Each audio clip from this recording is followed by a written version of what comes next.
Hello everybody, it's me Nate aka Devil Dog, and I'm back with another game review. Well, I wouldn't really say a new game review. This has been out for quite a while, and I just realized I had it sitting underneath some beer coasters. I didn't even remember I even had this game, and I never once thought I ever did a review on it. So this is my review of Contra Anniversary Collection. That's right, yes, I know this is an old one. It was published and developed by Konami, and this released all the way back in June 11th of 2019 for the PlayStation 4, Xbox One, and Nintendo Switch. And it was basically a part of their Anniversary Collection series for Konami's 50th anniversary. They had other ones they released as well, like an Arcade Classics Anniversary Edition and the Castlevania Anniversary Collection, which I do believe I reviewed that. But like I said, I don't know why I didn't know I had this. Now, what exactly is it? Well, it is a 10-game compilation that consists of five, I would say, well, not necessarily North American games, but 5 normal games and 5 variants, as I'm going to call them. And as you start up the game, it loads up pretty quick. When you first start it up, you can select through any of the 10 games that they have on this collection series of Contra. And you can go in with an options button that allows you to select different display settings. You can have the original, you can have pixel perfect, you can have 16 by 9, 4 by 3 with scan lines, and even a 16 by 9 scan lines. And some of the PAL versions actually allow you to change the hertz refresh rate that makes it run a little bit smoother, because we all know the PAL always kind of got stuck with the crappier versions.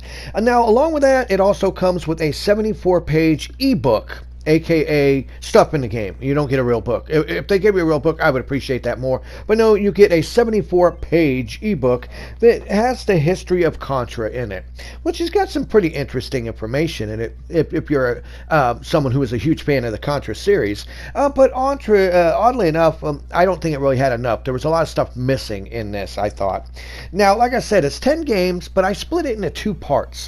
First, I call the 5 classic Contras, and then the 5 that I call European other version Contras, and I'll explain what I mean. First up, for the original classic ones, you get Contra, the arcade game. You get Contra on the Nintendo Entertainment Center. You get Contra on the Famicom, and you get Super Contra, the arcade version, and also Super C, the Nintendo Entertainment System version.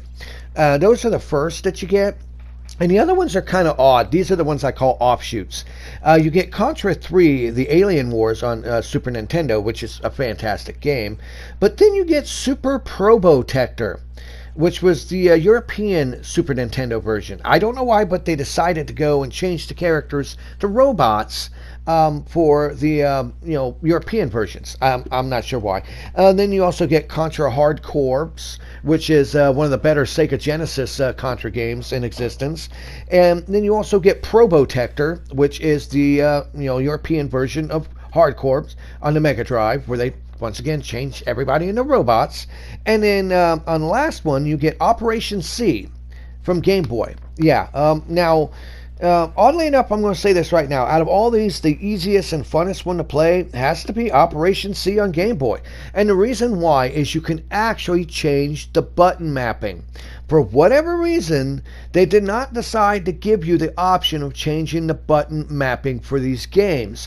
So to me, they've got it backwards. They've got the control backwards. The square button is jump and the X button is shoot on most all the games. And the only one you can seem to change that on is the Game Boy game, which I think sucks. You can get used to playing it, but to me that's just backwards. I like having, the fire button is square and the jump button is X. I have an issue with that in these games.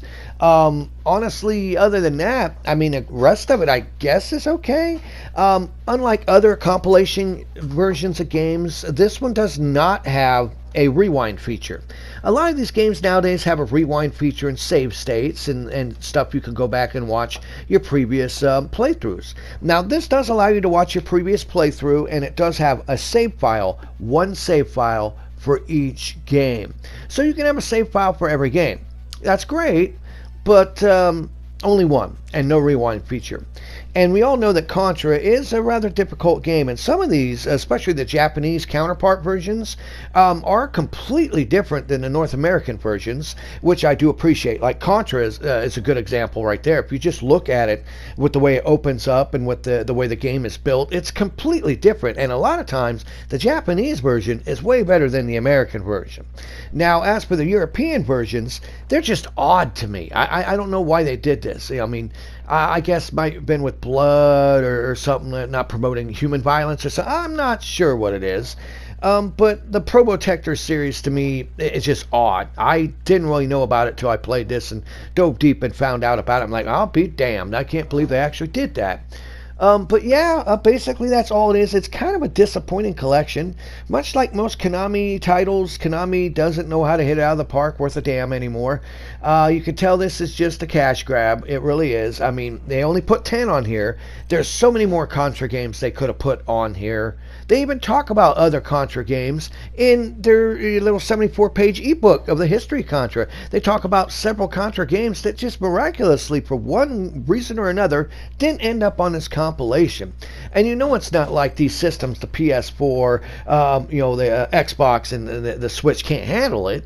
But for whatever reason, this seems like kind of a poor collection. I mean, if it was an enhanced version, if it had better graphics, maybe an HD remake, I'm all for them remaking Contra if they do it like they done with like Dead Space and the rest of these other games. Could you imagine a full 3D, a modern day game system like a PS5 version or Xbox Series S and X version, Contra, where it's the same game as the original but redone and brought to modern day times with some new tweaks to the gameplay? That'd be fantastic. But no, that would take too much time and money out of Konami's pockets because they're so poor of a company.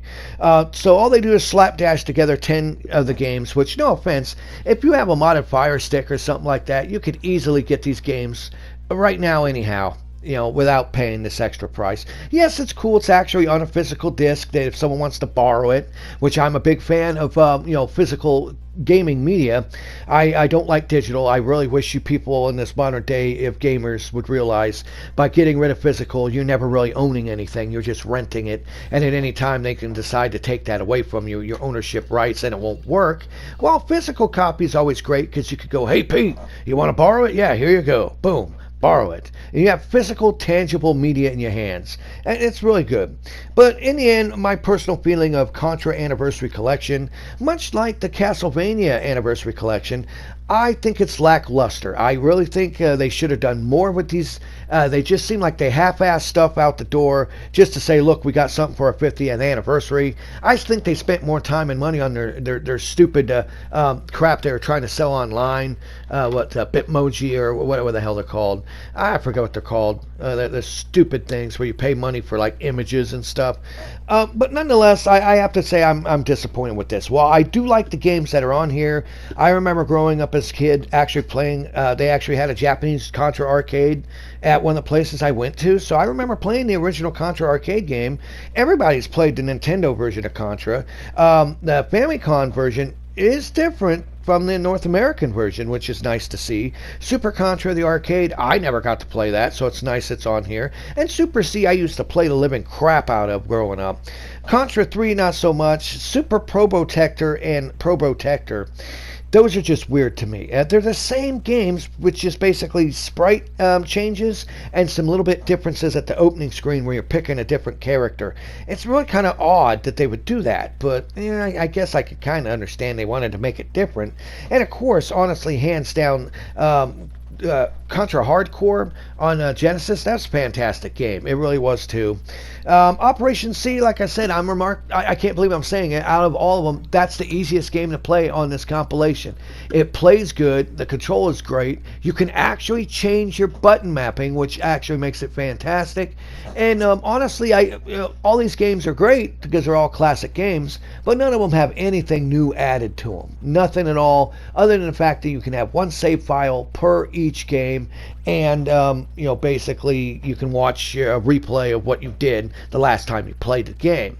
Like I said, if they just would have added the chance to actually map different buttons for each of these, maybe a rewind feature and multiple save states, and lowered the price to $9.99, I would say that this is pretty decent value for your buck. Now, at launch when this came out, this cost $20. Honestly, right now, I think I found it for $7.99. Up at a local used video game store. So if you really want to pick it up, it's not going to really hurt your pocketbook too much. Just keep in mind they really did nothing to make any of these games better. They are just straight ports from whatever system they got them from. But in the end, it is still Contra, and Contra is still cool in my book. Maybe in the future they might get off their sorry asses, Konami I mean, and actually make a current gen Contra game. I can only cross my fingers and hope. But this was Nate, aka Devil Dog. I want to thank each and every single one of you for watching these videos. Please give me a thumbs up if you like this review. If you had this game and played it when it first came back all those years ago, what do you personally think about it? Leave a comment. I'll answer each and every single one of them. And remember, of course, here at Devil Dog Gaming, we always end our videos by saying, have fun, play hard, and remember, people, the devil is in the details. Peace out until next time.